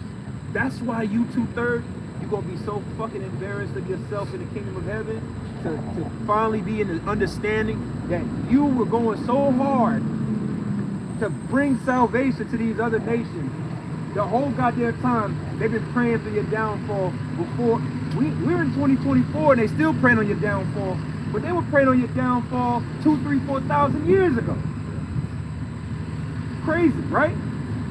You're gonna feel like a real big boy cool. That's why the scriptures say in the book of Daniel that they're gonna be some that are gonna be woken up to everlasting shame. A lot of the nation of Israel gonna have their head down because you're gonna realize how big of a fucking coon you were. Oh, especially these civil rights leaders who just got done with Martin Luther King, and you see what happened with these guys. You wonder why the Lord put judgment on Medgar Evers, Ralph David Abernathy,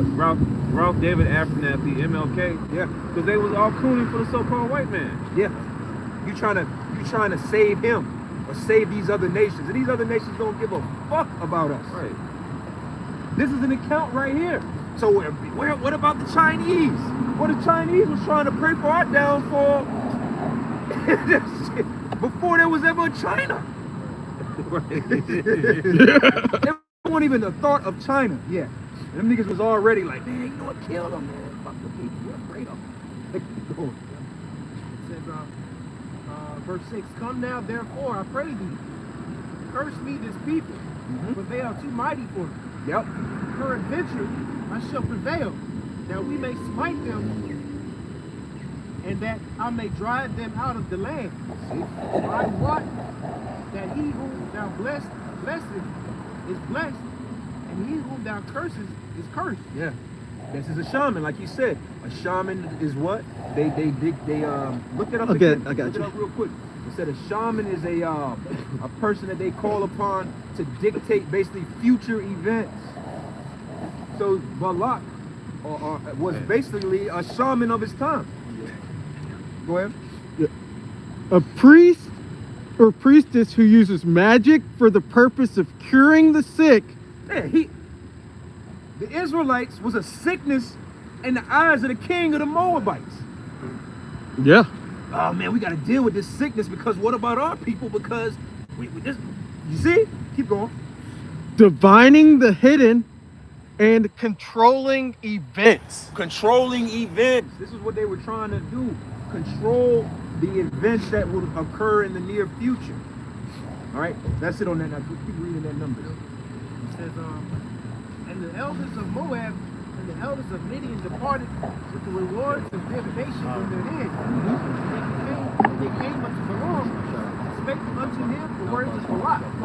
He said unto them, lodge here this night, and I will bring you word again, as the Lord Yahweh shall speak unto me.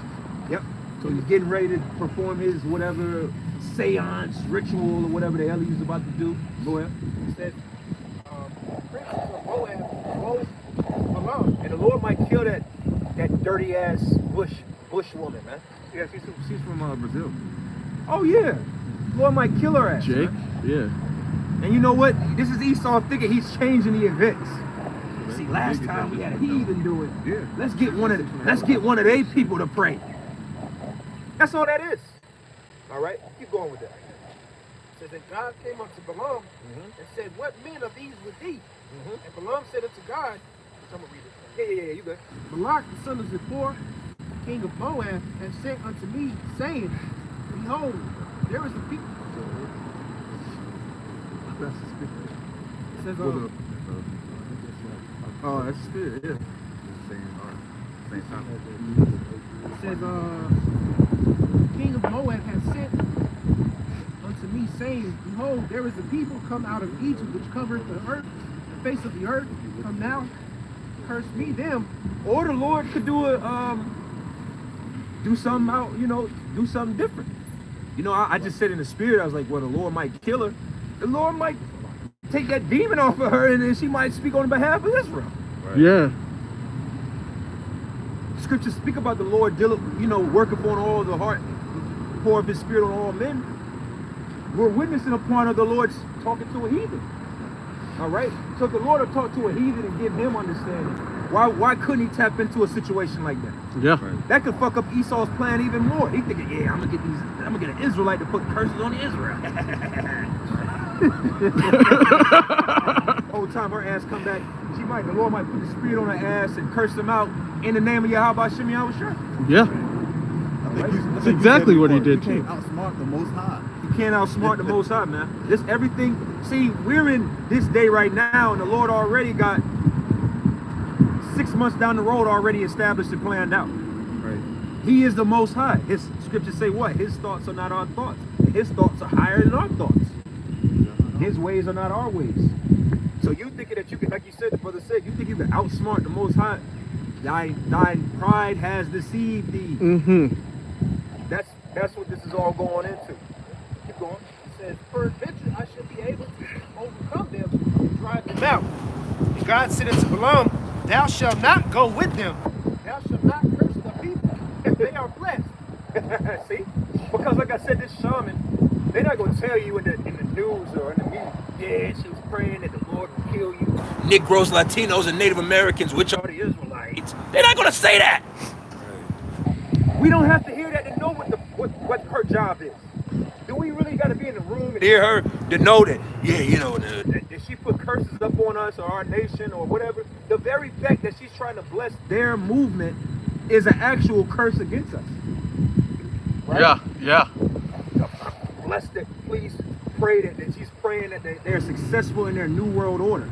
The New World Order is legitimately captivity, heavier captivity on us. Okay? Keep going with that. Death for prayer. Basically, death for all of Israel. It's literally death for Israel. This nigga don't want, this man want to kill us, man. He don't want us to. Honestly, man, this man don't even want us to be a slave. No. He wants to kill Israel, man. Yeah. That's it. He just wants us. He wants to. This man could. He would. Yep. He would kill every last one of the king. Again, we went to the Georgia Guidestones before that shit got blown up. We went out there. Okay, we got to see it before it got blown up. And what is the first commandment on it? 500 million. Maintain population at a natural perpetual balance of 500 million. You know that by heart. Yeah. RC Christian. Yeah. That's bro. It's like 10 billion nations of America. That's Yeah. 10. That's the whole population World. of America, basically. Oh, And the 500. Yeah, yeah. And So- more. You gotta think. This Yeah. wants to kill the rest of the world. And they've been saying that 6 million or 6 billion recently to try to take out 6 billion or something like that. Yeah. Trying to take out 6 billion. Because it's like, I think the world population is roughly about 7, almost 8 billion, on his way to 10 billion. Mm-hmm. So he wants to bring it back down to 500 million? That's a lot of murder. That's the devil. That's a lot of death. That's really what she's praying for.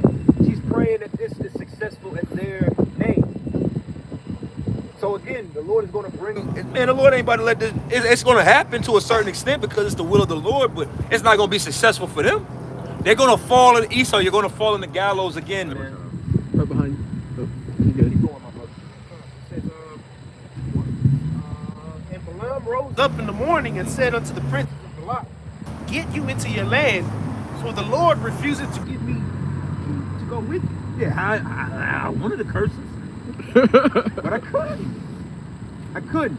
The Lord intervened. All right, keep going.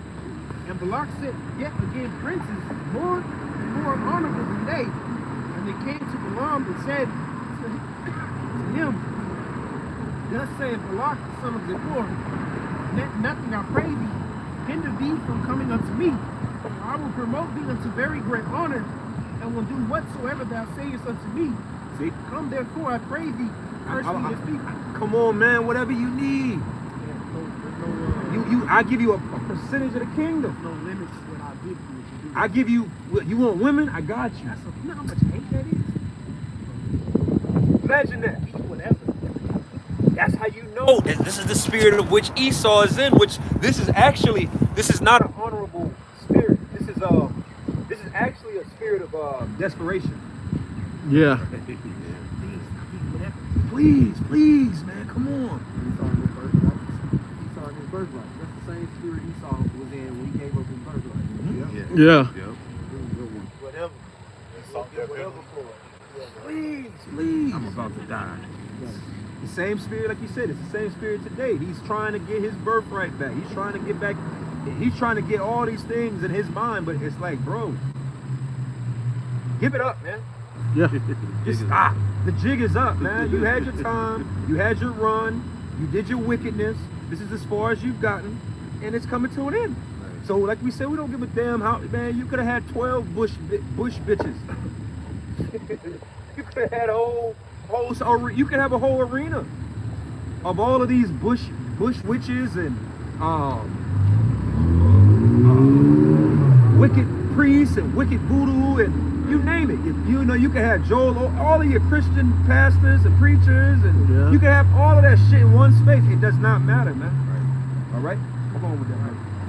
It says, and Balaam answered and said unto the servants of Balak, Balak will give me his house full of silver and gold. Imagine a house full of silver and gold. Scrooge McDuck. Imagine you just have, not even just a house. Imagine an apartment. Imagine a studio apartment with silver and gold. It's a lot of silver and gold. He could have been set for life. Matter of fact, he wanted that lick. Yeah. You gonna pay me all this? I'll go curse their ass. Yeah. Because he took them to multiple peaks. Like every time he tried to go to a higher peak, so they could, curse him. Yeah. And it never worked out. It wasn't. It ain't gonna happen. It wasn't in the spirit. These, like the Lord said, these people are blessed. Even though we're at the bottom of this nation right now, we're still blessed.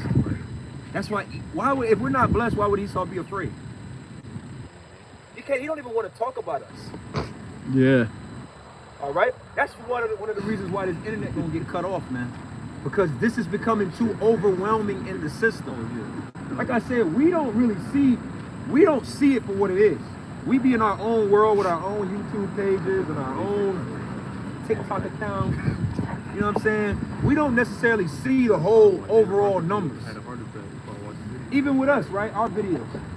We upload a video and it might get 20 views, 40 views, 5 views, right? 100 views. It might Elder Malcolm got like, he got like 25,000 subscribers. Yeah.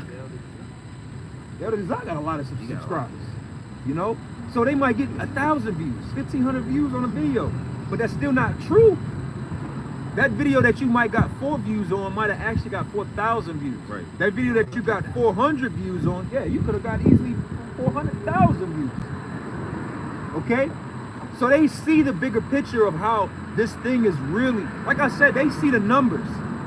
In 1984, black people were, 88% of black people ate pork. You know? In 2024, they see like, damn, these niggas ain't eating pork. Right. Fuck. Damn, they eat now.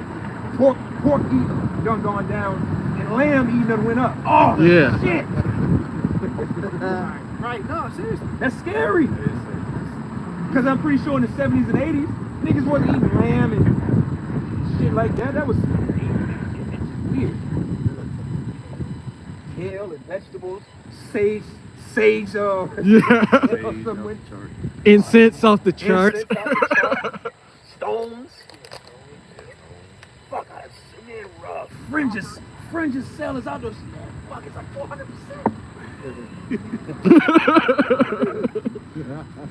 Esau sees it that way, man. Okay? You probably even invest in certain things because of that too. Of course. They see what time it is. We see the changes in the world. Fuck, these niggas are and they wearing beards. Beards are in. Fuck. Sell Gillette, sell big. Shave. And then they, you know, they got in a game where we're standing bold on the fact of like, man, y'all don't say nothing to these little hats with their beards and these Arabs and shit on their jobs with beards, but you gonna say something to my black ass with my beard? My beard's too long? I remember a couple years ago, this is like when I first came in, right? Esau had said something. I forgot exactly how he worded it, but he basically was like, people with beards, we had like this, they caused like diseases or some shit. Yeah. Some goofy shit like that. Dirty. He was trying to say beards are dirtier than toilets. Right. So he tried to, you know what I'm saying? He tried to say that goofy shit. And there was a guy that I used to talk to, homeboy. He said that to me one time. And I was like, that's some bullshit, man. Don't listen to that dumbass shit. They're practicing trying to keep you doing what a man of Israel is supposed to do. Right. Yeah. A man of Israel is supposed to grow his fucking beard out. Mm-hmm. You know what I'm saying? Yeah, well, in the kingdom of heaven, all men on the planet Earth gonna have beards. Ain't gonna be none of that shaving shit because when you go into Alexander the Greek was one of the first ones. He really introduced the world to shaving. That smooth face imagery, that really goes back to Alexander the Greek. You know? Let's keep going with that. I want to get your coffee. Yeah. What's going on, man? Oh, shit. Yeah, it says, Balak will give me his house full of silver and gold. I cannot go beyond the word of the Lord, my God, to do less or more. See, showing you that even the scriptures say that the Lord creates good and evil. So even your left-handed witchcraft and spirituality is created. I'm trying to clean my words up. It comes from the Lord. All right, not direct. You know, you get what I'm trying to say. The scriptures say Yeah. the Lord creates good and evil. All right. Now I'm not, because the scriptures also say that you were not tempted by the Lord, but in the spirit of it, there's nothing out here that happens that the Lord didn't unction. Let's read a few more verses. We got to close up. It says, now therefore, I pray you tarry also here this night, that I may know what the Lord will say unto me more. And God came unto Balaam at night and said unto men, if the men come to call thee, rise up and go with them, but yet the word which I say unto thee, that shalt thou do. And Balaam rose in the morning and saddled his ass and went to the princes of Moab. God's anger was kindled because he went. And the angel of the Lord stood in the way for an adversary against him. Now he was riding upon his ass, and his two servants were with him. And the ass saw the angel of the Lord standing in the way, and his sword drawn in his hand. And the ass turned aside out of the way and went into the field, which he Yeah. and smote the ass to turn into the way, but the angel of the Lord stood in the path of the vineyards, and the wall being on the side, and a wall on that side. And when the ass saw the angel of the Lord, she thrusted herself onto the wall, and crushed the lamb's foot against the wall, and smote her again. Even the animal. What's going on? Yeah. And this thing Blind. See? And it's like you saying that. That's how you know that the other nations, they on a higher, like Esau is a top nation, but these other nations, they do have a understanding of spirituality, like Darius. You know, these different heathens, they understood that. That's why you read in the scriptures, it'll be like, no, like, yo, dog power is it. Yeah. The Hamitic kings, when the Philistines got the Ark of the Covenant, there's always examples of like, yo, nah, what we serve, this shit ain't real. The other nations would verbally, you know, yeah. They were like, nah, what we worship, this shit ain't right, ain't real. But what y'all worship, oh, that's was like, take the ark back. Yeah. yeah. Yeah, right. Yeah, even with you read the book of Jonah when he was on the ship. Get up! Man off the damn boat, man. So Esau, he sees this, but his pride won't allow him to accept the reality of what's going on. Okay? Hey, so with that, you know, we're gonna go ahead and close it up, man. Get out of this cold. So with that, we will give all the glory and honor to Yahweh, Bahashem, Yahushua, Bahashem, Rakakwadash. Hey, double honors unto our apostles and elders of Great Millstone. Shalom until next time, Lord willing. Shalom. Shalom.